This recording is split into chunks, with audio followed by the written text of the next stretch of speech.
in these 2.5 hours. And I guess the question people would want me to ask off the top, why didn't you do Godfather 3?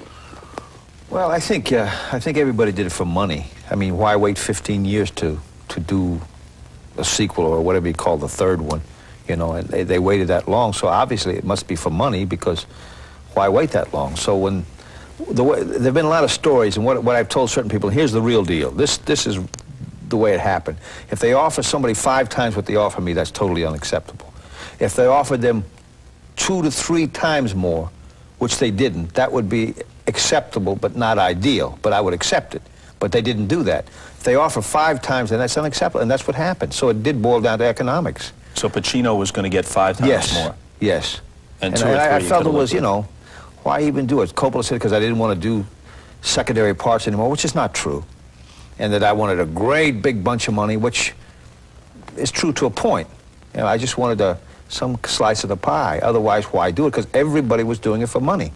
And when you see the movie, it is not as good as the first 2. I don't care what anybody says.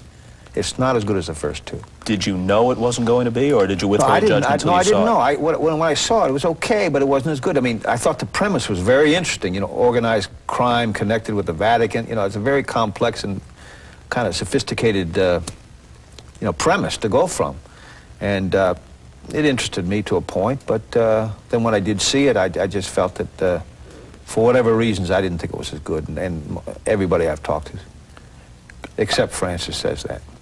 I heard Coppola on Larry King, and he said he laid out pretty much the same reasons as you just did from his perspective. Yeah. But he also made it clear that all things being equal, he wanted you. Yeah, and I would maybe have liked to have done it, but, you know, it was one of those things. It was 15 years later, and it was like it had been done. So I didn't really see any point to do it again, other than to do as well as you could do, a good script with good feeling, good camaraderie. But it was for money. I'm sorry. They did it for money. You can make a pretty good case that, in a way, the Tom Hagen character that you played in Godfather 1 and 2, the foster son, who was kind of like the low-key one. Right. In a way, that's the natural thread from 2 to 3, even though it's a long leap, because you were the guy that was sort of helping them maneuver their way through the legitimate world. Is that fair to say? Yes. And probably since Sonny died in the first one, Sonny Corleone, and Marlon Brando's character was done away with, I mean, then, you know, there had to be an emphasis with Tom Hagen eventually. But, you know, Coppola's a very creative guy, a very inventive guy. He can go many ways, because he's basically a writer to begin with. So script-wise, he can go many ways. But I would think that the natural way to have gone, possibly, in some avenues, in some ways, would have been with Tom Hagen.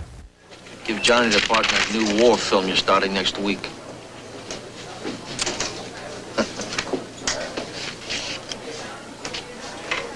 And what favor would your friend grant, Mr. Wolf? You're going to have some union problems. My client could make them disappear. Also, one of your top stars has just moved from marijuana to heroin.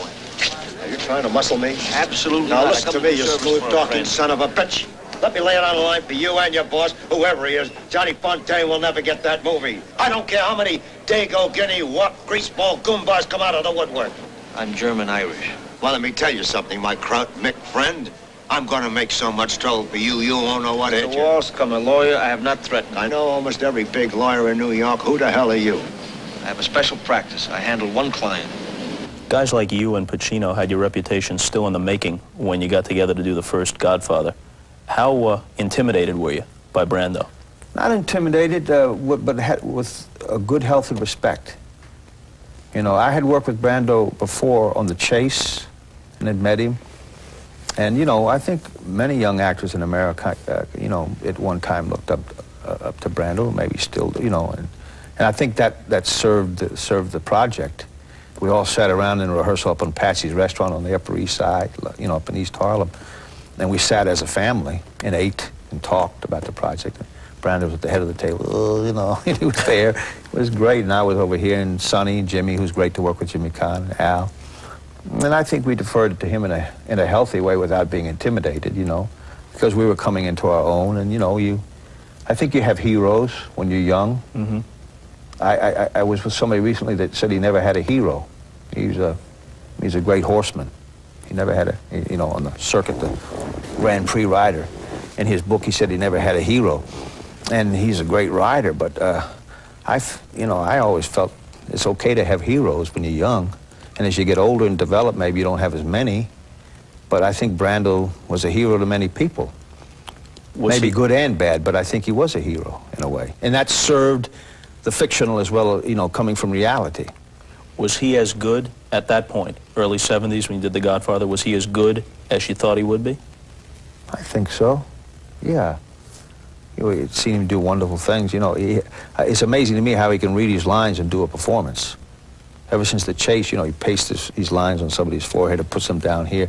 And during one scene, we had to cut because he had his lines all pasted out for The Godfather. We took him, when he wasn't looking, we put a wedding invitation. Well, he couldn't see it, so they had to cut and everything. And then when he did the scene with Pacino outside when he's warning him, there's like this, he had a billboards painted. Tree, no, and you look, and he's a master at it. I did a TV show once where I tried, I didn't know my lines, I had to shut down for the day. I couldn't do it. You know who you look like when you do Brando? You look like Peter Boyle. Peter Boyle. The combination of the way you twist up your face and start doing Brando, you sort of remind me of Peter Boyle. Yeah. But, no, it's great working with Marlon, he's a talented guy.